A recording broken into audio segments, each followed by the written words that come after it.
Varsay Lewis. I am a guidance counselor at Camden Catholic High School in Cherry Hill, New Jersey. And I started here September of this year. However, I'm an alumni from here. I graduated 2001, and I also did my internship here 2 years ago in the 2009-2010 school year, and spent a year here. And they actually hired me for a stint as well. This is my first stint in private school because public schools just everyone felt that the education there for disabled kids was just better in terms of state funding and things like that. So even picking here was a big leap of faith for my parents because it was a completely different ballgame then as well. But I'm happy I did this because that also made me more independent in terms of not really knowing because the funding wasn't there, but kind of getting my feet wet in terms of being that independent person, not always having the state to fall onto or like an aid or something like that, you know what I mean? Things which I really didn't need in the first place. I mean, I had the advantage, if you will, of being born with it, as opposed to being used to something for like 28, 29 years, or however old they may be. I mean, you gotta think about the guys coming from Iraq and whatnot, who are new to this whole thing and thinking, well, where do I begin, you know? Yeah, I see people in wheelchairs and stuff all the time. Doesn't mean we're in the same community, even though we are. You know what I mean? There are different facets to it, and I haven't, again, talked to someone that's an actual amputee in a long time, and I really should start connecting again because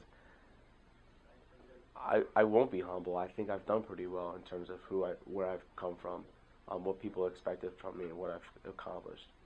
You almost need that cockiness sometimes because there's way more people who are gonna say you can't do that than there's gonna be people that are gonna say you can. Because again, people judge the book by its cover. So of course it's a cockiness. I have to have that because I have to convince everyone that, and I'm not convincing just for myself, for other people that are disabled as well. That's the way I feel. You have to convince for everyone that's in your community, you know? We're able to do everything that you're able to do, you know? We've done lots of training and lots of mundane, repetitive things to get to where we are. So yeah, I'm gonna be cocky about it, you know? It's the same way like athletes. Like I can make a 3-point shot. I'm gonna be cocky about it because I did lots of training to be where I am right now, you know? There have been times where people have felt really uncomfortable around someone who has no arms, you know what I mean? It is what it is. I can't fault them, but at least I can try and make them more comfortable, you know? That's where kind of the sense of humor of being the life of the party and that guy comes in. I tell you what though, I've led such a quote-unquote normal life. I feel sometimes I've almost ostracized myself from that community, which is horrible to even say. Yeah, I mean, I would get jokes about the disability and stuff like that, but I took it all in stride and kind of built a great sense of humor because of it, because I was able to be so so quick with my responses back that kids were just like taken off guard. A disability is a disability is a disability. There's going to be a stigma with it. You know what I mean? So my whole thing is people like to judge a book by its cover, but getting them off guard right away. Like when I take the bus and stuff, like there's stairs, but like I'm doing everything you're doing as well though. So maybe I should be staring at you because you're not doing it as well as I am. You know what I mean? That's the kind of mentality I have. Do it without them. I don't need them at all. I get along without them. Drive a car, work here with the students, write reports. Yeah, do it all, I guess, for the most part.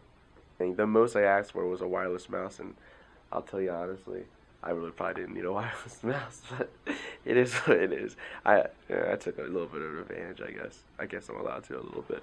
But yeah, there's really nothing that they've had to do any kind of real accommodation. I know. I think the biggest thing right now is figuring out what I want to do in terms of my doctorate. Am I going to do educational leadership? Am I going to go into psychology and maybe do that whole thing, become a school psychologist later? I don't know. There's a lot of different things I have to think about, but I think my schooling is number one right now for me. And getting these kids into college is big right now. My here and now right now is getting them into college. That was the main reason I got into school counseling. When people start seeing all the different things I've accomplished and can do, it's like, this guy is capable. He's not handicapped. You know what I mean?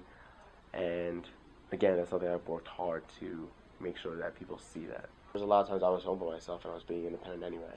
So I think that helped as well in terms of the transition from home life, being with the parents, to college, and then as well now as an adult, living in Philly with a roommate, and you know, being disabled isn't easy, but it's pretty easy too, though, at the same note.